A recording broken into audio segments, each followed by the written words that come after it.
Hello everyone, welcome back to my another mini vlog and good morning. আজি বহুত সোনকালে হার পাই পেলাই একদম ওলাই মেলি ৰেডি হৈ গৈছোঁ একচুৱেলি এতিয়া বাজিছে 6টা বজা নাই মানে 5:50 মান হৈছে কিন্তু ৰ'দ চাওকচোন ইমান বেছি ৰ'দ দিছে মানে 4:30 মানৰ পৰাই বহুত বেছি ৰ'দ ওলাইছে তাৰপাছত ধুনীয়াকৈ আমি গা পা ধুই ধুনীয়াকৈ আমি ব্ৰেকফাষ্ট কৰা নাই কিন্তু তেনেকৈ ধুনীয়াকৈ ৰেডি হৈ মেলি পেলাই ওলাই আহিছোঁ আজি এটা ধুনীয়া জেগালৈ যাম আৰু আপোনালোককো লৈ যাম আৰু খুব বেছি ভাল লাগি আছে মানে কেতিয়া গৈ পাওঁ এনেকুৱা এটা ফিল আৰু যেহেতু ব্ৰেকফাষ্ট কৰা নাই সেইকাৰণে আমি ব্ৰেকফাষ্ট কৰিবৰ কাৰণে আধা ৰাস্তাতে ৰখিছোঁ ৰখি পেলাই আমি ইয়াতে ধুনীয়াকৈ ব্ৰেকফাষ্টটো কৰি যাম বুলি ভাবিছোঁ তাৰপিছত আমি আহি পেলাই ধুনীয়াকৈ ইয়াতে বহিলোঁ অলৰেডি মানে ৰেষ্টুৰেণ্টখন বহুত বেছি ফুল আছিলে মানে বহুত অলৰেডি সব মানুহে মানে যেহেতু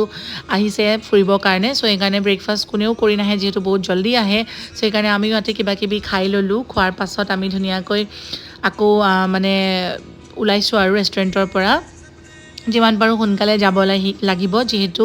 এইটো আমাৰ মাত্ৰ 1 ডে ট্ৰিপ হয় তো এদিনতে আমি যিমান পাৰোঁ সিমানখিনি কভাৰ কৰিবলৈ ট্ৰাই কৰিছোঁ কিয়নো থাকিব নোৱাৰোঁ যিহেতু কিছুমান অসুবিধা আছে সেইকাৰণে থাকিব নোৱাৰোঁ কাৰণ যেহেতু ছামাৰ ভেকেশ্যন আইনৰ ষ্টাৰ্ট হ'ল সেইকাৰণে আমি আহিছোঁ আচলতে আৰু যেহেতু যোৰহাটো যাব লাগিব সেইকাৰণে আমি এদিনৰে ট্ৰিপ ৰাখিছোঁ সেইকাৰণে যিমানখিনি পাৰোঁ কভাৰ কৰিম আজিৰ দিনটোত তাৰপিছত আমি ধুনীয়াকৈ আহি পেলাই আমাৰ ডেষ্টিনেশ্যন নম্বৰ 1 পালোঁ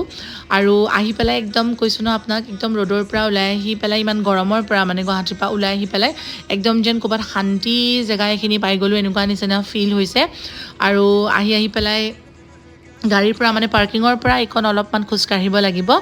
আহি পেলাই ধুনীয়া বেছি দূৰ নহয় অলপমান দূৰ খোজকাঢ়ি আহিছোঁ পাৰ্কিং আধাতে কৰিছোঁ ইয়াতে 250 এণ্ট্ৰি ফিজ লৈছে 250 তাৰপাছত ধুনীয়াকৈ আহি পেলাই আমি আমাৰ ডেষ্টিনেশ্যন নম্বৰ 1ত আমি লাহেকৈ এণ্ট্ৰি কৰিছোঁ আৰু মই বহুত বেছি এক্সাইটেড এইকাৰণে হৈ আছোঁ বিকজ মই বহুতবাৰ আহিছোঁ কিন্তু আয়নৰ কাৰণে এইটো তাৰ ফাৰ্ষ্ট ট্ৰিপ হয় এইটো জেগাত চ' সেইকাৰণে বহুত বেছি ভাল লাগিছে আপোনালোকে হয়তো চিনিয়ে পাইছে যোনে নাই পোৱা কৈ দিছোঁ এইটো হৈছে মেঘালয়ৰ আপোনাৰ উমিয়াম লেক খুব এটা ধুনীয়া লেক হয় বহুত ধুনীয়া ইমান পিচফুল ইমান ধুনীয়া আৰু ইমান ক্লিন আপোনালোকে চাওকচোন বহুত বেছি ভাল লাগিছে আৰু ইমান বেছি ঠাণ্ডা এটা মানে ভাৱ আহি আছে ন খুব বেছি ভাল লাগিছে বাকী আজি এইটো আমাৰ গোটেইকেইটাই মই ভিডিঅ' কৰি আপোনালোকক দিম কিন্তু মই এটাকৈ দিছোঁ নহ'লে ভিডিঅ'টো ডাঙৰ হৈ যাব দীঘল হৈ যাব বাকী আজিলৈ আহিছোঁ বাই কেনেকুৱা লাগিলে জনাব